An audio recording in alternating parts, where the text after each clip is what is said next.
इटावा की जो घटना हुई है उसको लेकर छोटे हों या बड़े, सब में कष्ट है, विक्षोभ है, दुख है। इस पर मैं एक बच्चे से पूछूंगा, इस घटना को लेकर क्या देख रहे हैं? सर, पहली बात तो ये कि इस घटना पे बोलने से पहले मैं बोलना चाहूँगी जिस संस्कृति से मैं आती हूँ, बौद्ध धर्म, इसमें कहा गया है कि सब पापस अकर्णम कुशलस उपसंपदा सच्चित परियोदापनम एतेन बुद्धान शासना। इसका मतलब है not to do evils to cultivate the goods to purified the minds.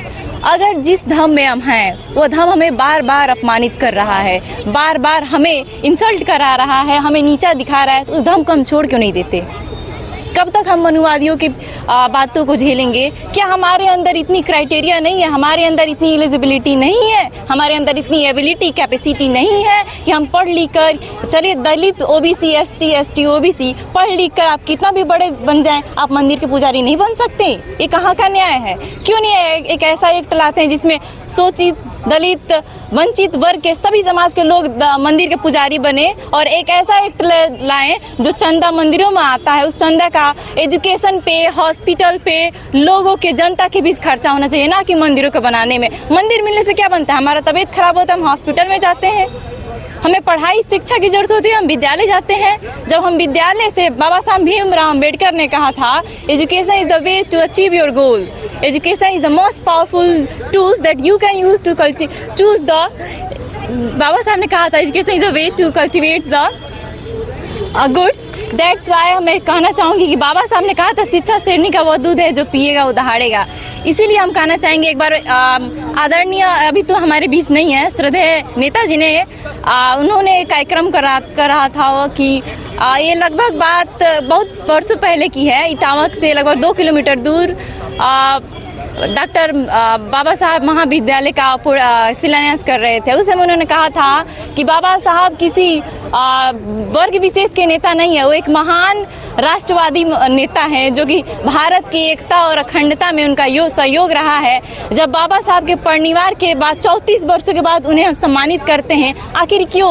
क्योंकि वो दलित समाज से थे। ये इटावा का पहला घटना नहीं है जिसने देश का सबसे बड़ा संविधान लिखा, जिसने हमें भारत के सबसे बड़े शिक्षित व्यक्ति में से आते हैं, आखिर उनके परिवार के बाद 34 वर्षों के बाद उन्हें सम्मान मिलना। जिस सेंट्रल इंडिया हॉल में वो बैठ के वो लिखते थे रातों रात, जब वो संविधान की किताब लिखते थे उस समय सारे देश के लोग चैन से सोते थे। एक बार उन्होंने से पूछा गया कि आप रात भर क्यों नहीं सोते, तो उन्होंने जवाब दिया था कि मैं चैन से रात भर इसलिए नहीं सोता हूँ कि हमारे आने वाली आवाम, हमारे आने वाली नस्लें चैन से सोएंगी। ये बेटा आपका नाम क्या है? मेरा नाम श्वेता सुरेश है। मैं खुशी नहीं। श्वेता जी, शिक्षा का क्या महत्व है समाज में? शिक्षा का महत्व, एक बार मैं जब पढ़ती थी, क्लास 8 में थी, उसमें एक चैप्टर था कास्टिज्म। जब उस चैप्टर हमें पढ़ाया गया तो उस पर था कि उस चैप्टर का नाम ही था कास्ट सिस्टम। उस पर था कि डिवाइड किया गया था ब्राह्मण क्षत्रिय वैश्य शूद्र। जब मैंने अपने टीचर से पूछा कि सर ऐसा क्यों हम लोगों के वर्क के हिसाब से उन्हें हम डिवाइड करते हैं, क्यों नहीं उसके हम क्राइटेरिया को, उसके क्षमता को हम देखते हैं, उसके गुण को देखें।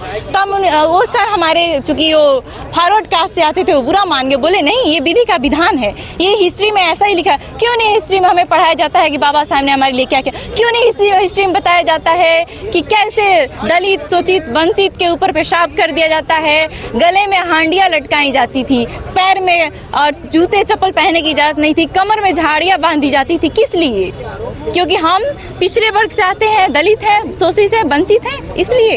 आखिर मानव की उत्पत्ति मनु शत्रुपा से हुई, तो इसे वर्गों में क्यों? बिल्कुल नहीं, ये तो सबसे बड़ी तथ्य है, ये सबसे बड़ी मिथ्या है भाई। हम अभी तक लेकर आए मनु से, ये बताइए जब हमें पढ़ाया जा गया था कि एक्सप्लोजन, यूनिवर्स का एक्सप्लोजन हुआ, अर्थ का एक्सप्लोजन हुआ, उसके बाद से कितनी सदियां लग गई फर्स्ट लाइफ आने में। पहला जो आया था पॉलीसेकेराइड आरएनए, ये सब प्रोटीन वगैरह आए, उसके बाद से जीव बने, मछली जो होता है, एक्वेटिक एनिमल्स आए, तो कहाँ से पता चले डायरेक्ट मनुष्य एनिमल? ये कभी सोचे है कि जांग से कोई व्यक्ति पैदा होता है? किसी ने? तो ऐसा कैसे हो सकता है कि किसी के खीर खाने से कोई पैदा हो जाए? ये सब हमारे एक तरह से शिक्षा से दूर रखने का एक नीति है जो हमें कहा जाता है। और बाबा साहब ने यही कहा था कि जिस दिन तुम पढ़ लोगे उस दिन तुम तर्क करोगे और तुम्हारी आने वाली नस्लें तार्किक बनेंगी। इसलिए शिक्षा सबसे जरूरी है। देखिए, शिक्षा के महत्व को बच्चे ने बताया, किस तरह शिक्षा जरूरी है।